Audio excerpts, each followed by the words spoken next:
Es autor de El Candidato, la biografía no autorizada de el ex gobernador José Manuel de la Sota, un libro imprescindible para poder conocer la historia política y personal de la Sota, una descripción, lo decíamos, fundamental, que en esta instancia nos permite además indagar sobre las variables ideológicas, sobre los traspiés y los éxitos de la Sota políticamente y por qué se convirtió en el hombre fuerte de la política cordobesa en los últimos 20 años. Estamos en línea con Hernán. ¿Cómo te va, Hernán? Buenos días. ¿Qué tal, Pablo? ¿Cómo estás? Buen día. Muy bien. Bueno, yo veía en uno de los posteos, Hernán, que vos realizabas también, el padre del cordobesismo, con todo lo que esto implicó para la política de Córdoba en los últimos años, ¿no? Sí, sin duda ha muerto una figura central de la política cordobesa y en buena medida de la política nacional, pero sin duda el dirigente más importante de la generación post-dictadura en la provincia de Córdoba. Y además el hombre que logró desplazar, nada menos que por 2 décadas, al radicalismo hegemónico que gobernaba la provincia después de la dictadura. Es decir, hay un recorrido histórico realmente muy impresionante de aquel joven de 24 años que fue secretario de gobierno de Domingo Coronel en los años 70, a este hombre que buscaba, después de 3 periodos de gobernar la provincia de Córdoba, que buscaba afanosamente las coordenadas políticas para volver a lanzarse a nivel nacional, que fue la gran ambición de su vida, ¿no? Un hombre político, un animal político de una envergadura realmente importante. Hernán, vos señalabas que fue la figura política más importante desde el regreso a la democracia, incluso por encima de Eduardo César Angelós. Bueno, lo termina desplazando a Eduardo César Angelós. Él pierde en 2 oportunidades con Angelós, que por entonces parecía imbatible, pero sin duda se convierte, después de perder su primera candidatura importante, que fue la candidatura a la Intendencia en el año 83 contra Ramón Mestre, padre, no el Mestre actual.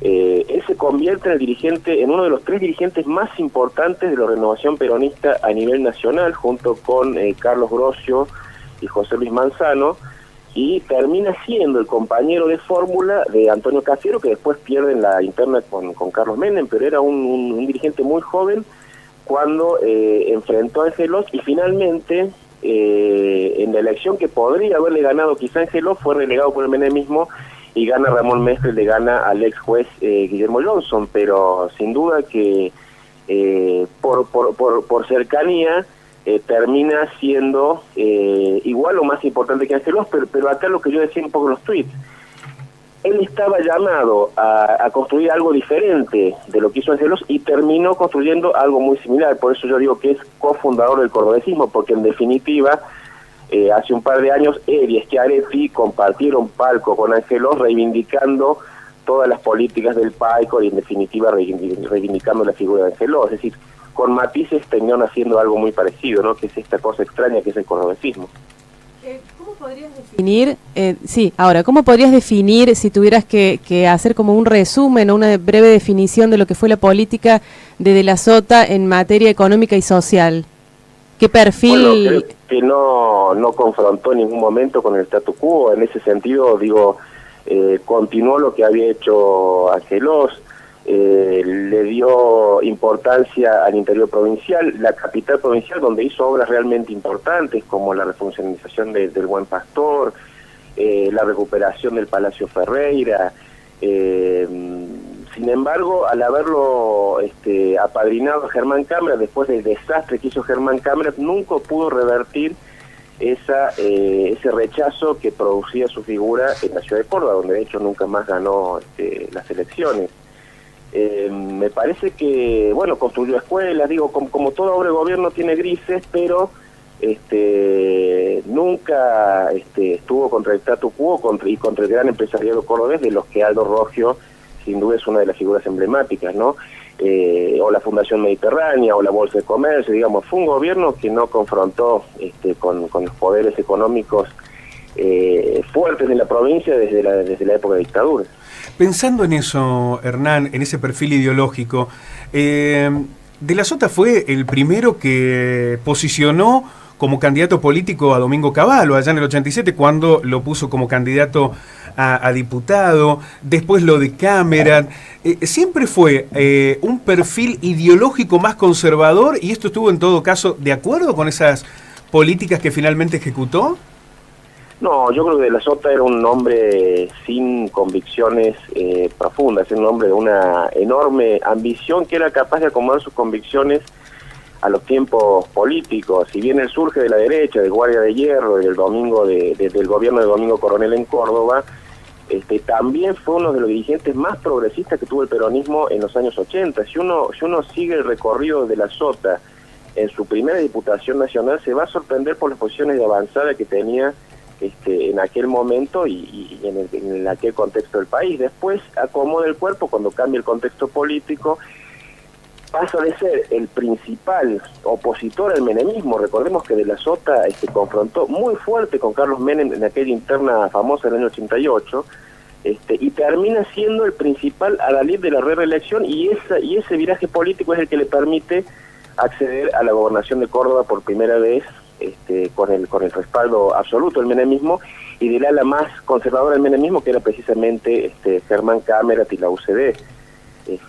Bueno, y hoy estaba buscando también esas coordenadas, ¿no? Incluso con contactos cercanos con el kirchnerismo al que había enfrentado durante sus gobernaciones. Respecto de lo que decías de su cercanía a los grupos más poderosos, justamente Laura Vilches, que es la legisladora por el PTS, decía ayer, dijimos todo lo que había que decirle en vida. Las clases dominantes y los sectores más conservadores de Córdoba y el país pierden a uno de sus representantes. Vos, haciendo este análisis por toda la carrera política, ¿dirías que esto fue lo que predomina, por más que en un inicio tuvo otro perfil?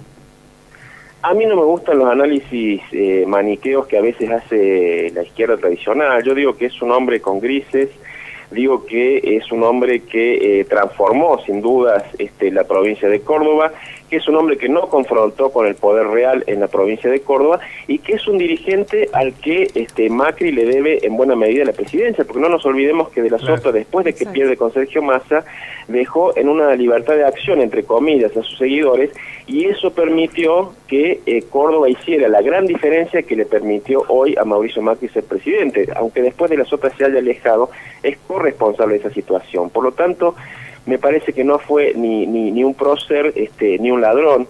En todo caso, es un político que sin duda ha dejado su marca, y que, bueno, la historia creo que en ese sentido va a ser más benigna con él que con Angelos, pero me parece que está lejos de ser un gobernador de las características de Amadeo Sabatini o de Ricardo Leoncano, digamos, a los que la historia realmente va a llevar al podio, ¿no? Y va a reivindicar. Hernán, ¿cómo imaginás que va a ser el impacto de la muerte de De la Sota en la política cordobesa de aquí en más? Bueno, yo te escuchaba recién describiendo la imagen de Schiaretti llorando sobre el féretro, y me recordó mucho la imagen de Cristina con el féretro de Néstor Kirchner. ¿Quién va a capitalizar políticamente la muerte de José Manuel De la Sota? Me parece que es el gran interrogante de estos días, cuando estamos a las puertas de un año electoral y que por primera vez cambiemos, o el radicalismo está en el gobierno nacional. Me parece que esta es la gran pregunta, ¿no? Porque De la Sota, en ese sentido, también siempre fue coherente y nunca dejó crecer a nadie a su sombra.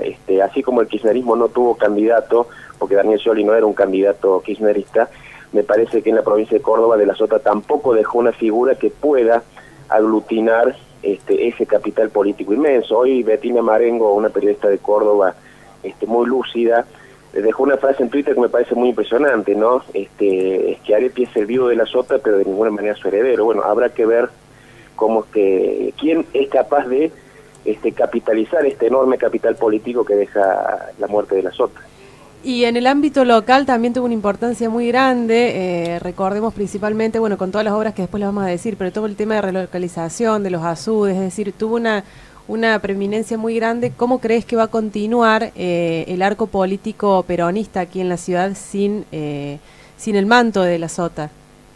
Bueno, me parece que la caracterización es muy similar a la que te hago a nivel provincial. No hay dirigentes de fuste en Río Cuarto que puedan seguir la línea política del gobernador. Quizás la dirigente más importante sea su última compañera, Adriana Nazario, pero ninguno tiene el predicamento, el carisma y la incidencia que tuvo de la Sota, que además tampoco logró, cuando realmente se puso a la cabeza, ganar en Río Cuarto. No son estas paradojas que tuvo en su carrera política, de tantas derrotas y tantas victorias, en tantas elecciones de las que siempre fue candidato real o virtual, porque cuando él se puso realmente la campaña al hombro, perdió con Juan Jura, y cuando él acompañó de lejos fue cuando el peronismo recuperó el gobierno de la ciudad. Me parece que es una pregunta abierta también en Río Cuarto, si hay algún dirigente capaz de capitalizar este enorme caudal político que tenía el gobernador en la ciudad, y si no, bueno, habrá que ver cómo se reestructura a nivel dirigencial, tanto a nivel provincial como a nivel local. Muchísimas gracias, Hernán, por esta descripción. Lo decíamos, fundamental poder apelar al libro El Candidato, con toda la referencia que tiene el título de lo que ha sido la vida política de José Manuel de la Sota en esta instancia, para conocer en profundidad a quien fuera el hombre fuerte de la provincia de Córdoba desde el regreso a la democracia. Muchísimas gracias, Hernán. No, gracias a usted.